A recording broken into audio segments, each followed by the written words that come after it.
evening everyone. So now we'll proceed the next topic. So by the way, ang kanina kong report is continuation na ni sa report ni Palingkod ug ni Bungabong. So now kung makita niyo sa handouts na to natay there is the first paragraph is there is illustrating rin sa human figures using the basic shapes sa while demonstrating the demonstrating the line of action. So we'll proceed here, and the second one. So at an early age, it should be should be in children's mindset that arts is used mainly to express oneself to the world. So sa mga kabataan daw, kinahanglan nga atong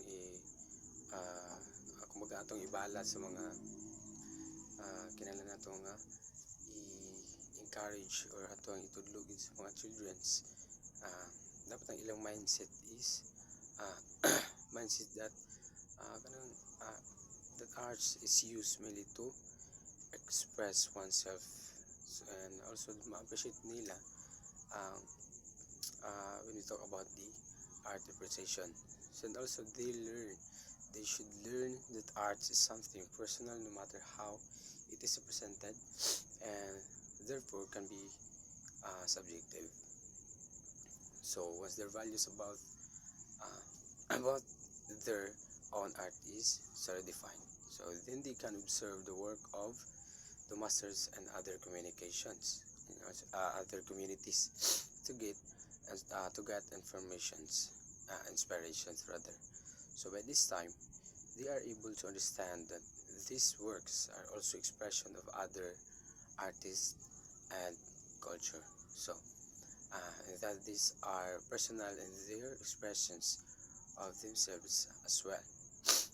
So there is they will learn to be more open-minded and also the curious on what inspires this artist and this critical of others. So now the teachers, so for example sa mga future educators, so the teachers should always keep those in mind when planning and selecting the objectives for an art activity. And also teachers should be able to discern how to balance a learner-centered and also the teacher-centered approach. So kinahanglan sa una unsay mga pamaagi unsa nato pag-approach sa bata when we give them a activity about the arts. So kinahanglan nga dili lang kay kung unsay dili lang kay kaning unsay buti pa kani kumbaga unsay i-deliver nimo nga kuan about sa art. So kinahanglan pud nga kaning ma-appreciate po sa bata and also ma-express po nila ang about sa art. So and so the next one here we proceed here the sample objectives based on the defined curriculum standards, demonstrating a balance between teacher-directed approach and learner-directed approach. So for example, here's the topic. The topic is human body in motion. So we will do naman sa mga the human body in motion. So to draw, so kinahanglan ato sa ipa-draw to draw the human body. So using basic shapes. So we should draw the circle for the head and also the trapezoid for the torso, and rounded rectangles for the arms and legs. And so the human body in motion. So the younger students can be taught proper proportion, but should not get a lower grade because of this disproportionate body parts. So now, if the objective is to illustrate body movement, the assessment should be on the process of how they are able to break down the shapes while following the line of action. For example, taking a photo of themselves doing an action. So then copying it. So asking a classmate to model the movement live. To demonstrate body movement and direction by following the line of action in figure drawing, and also to express one's favorite sports and hobby by drawing a human figure in action with costume and background also.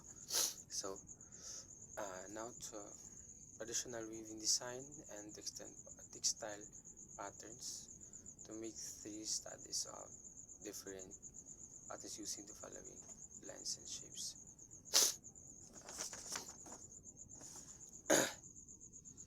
Okay,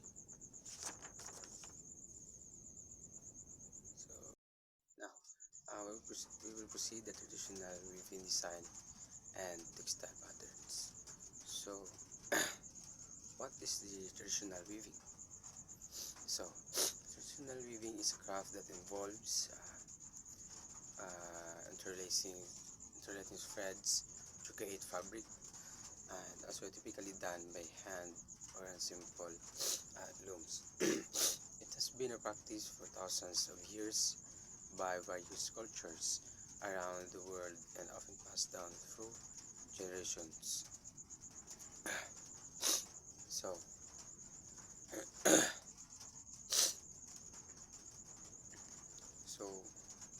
once again, textile pattern. So the textile pattern are the visual motifs and designs that appear on woven fabric. So these patterns can be geometric.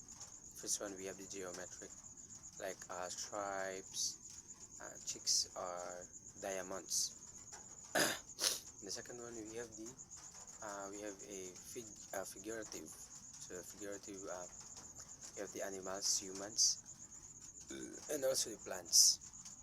And the last one, we have the symbolic. The symbolic is abstract designs with cultural or spiritual meaning. So this is the traditional weaving design and textile patterns. So now, we have here considerations.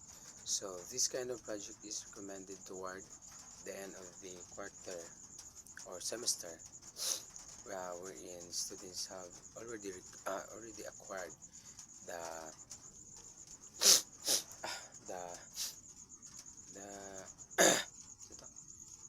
prerequisite skills such as mixed media, screen printing, weaving, etc. So the student should already be familiar with the technique of choice.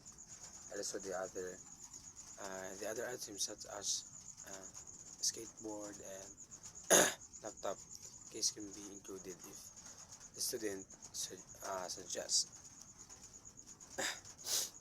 The lower grades can work on 2D, in the upper grades. So familiar naman tayo ng 2D ang kanin 3D, no?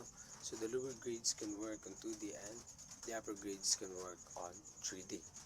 So mixed media na yung natin. So the lower grades can also work using 3D media provided the time class is manageable with enough time. So the resources, kailangan natin mag-take enough time. Also the resources, very important, kining resources, also the manpower. So to make 3 studies of different patterns using the following lines and shapes. So the first one, we have the triangular zigzags, and the second one, we have the concentric shapes and alternating directions, and also the floral and leaf nature pattern. So to apply the patterns and designing, designing an apparel or personal item uh, of your choice, like shirt, like bag, umbrella, shoes, and hat, and etc. So to create a 2D or 3D work, so showcasing one's favorite attire using a technique of choice. So we should be drawing and coloring a coloring tie dye, printmaking, cutting, collage, and also uh, collage, and also a mixed media. So weaving, altering or redesigning the actual object. So kinahanglan man nato ang mga technique about uh, drawing, coloring, uh, tie-dye, printmaking, cutting, collage, mix, media, weaving, also the altering or redesigning the actual object. So kinahanglan man nato ni delivered, and also kinahanglan mabalaan po sa mga bata na and the arts, we have many techniques, and we have many techniques while or when kanang wala delivered sa atong topic or unsa nga mga activities sa arts nga atong uh, ihatag dito sa ila. So to explain to the cause inspiration of the design, so why they choose that item to be featured sa lower grades, for example, and how the elements and principles are applied to the sa upper grades. So kinahanglan diri nato diri ang lines and shapes used also. So nganong kinahanglan po diri why choose the colors. So what elements were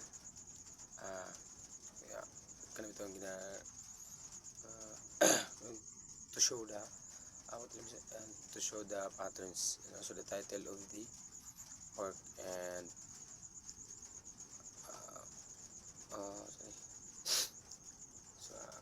the title of the work. So kinahanglan na to nga kinahanglan to ma-explain sa mga bata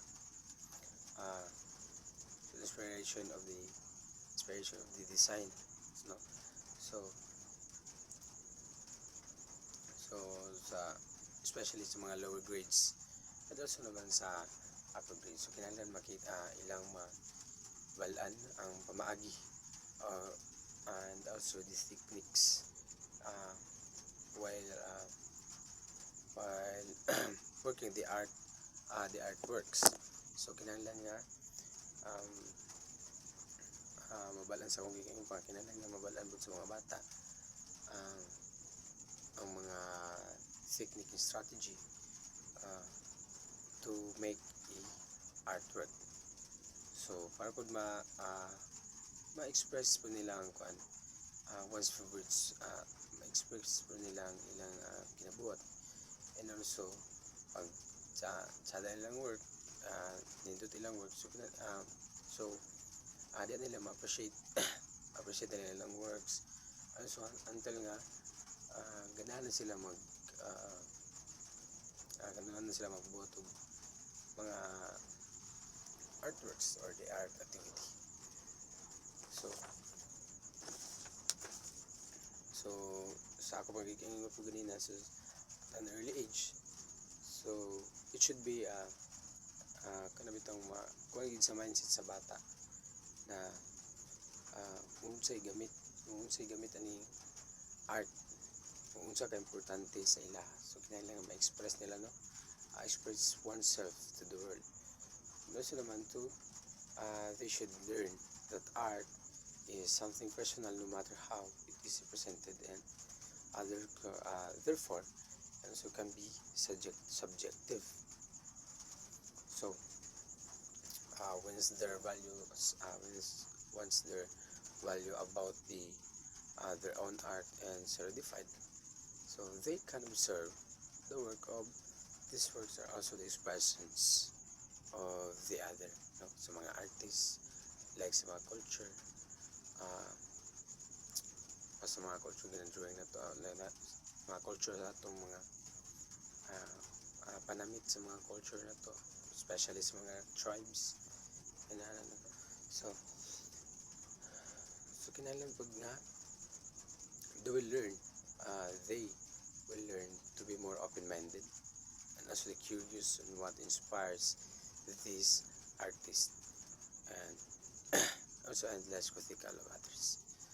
So ang teachers po kailan always po nga i-keep those in mind when planning and selected objectives for an art activity. So kinahanglan po ang teachers should be able to discern how to balance a learner concern, learner-centered. So dapat i-balance po sa teacher kung unsang mga capacity or sequence kinahanglan na step by step po nga itudlo sa atong mga sa pupils o sa childrens kanang bitong i-present ang art activity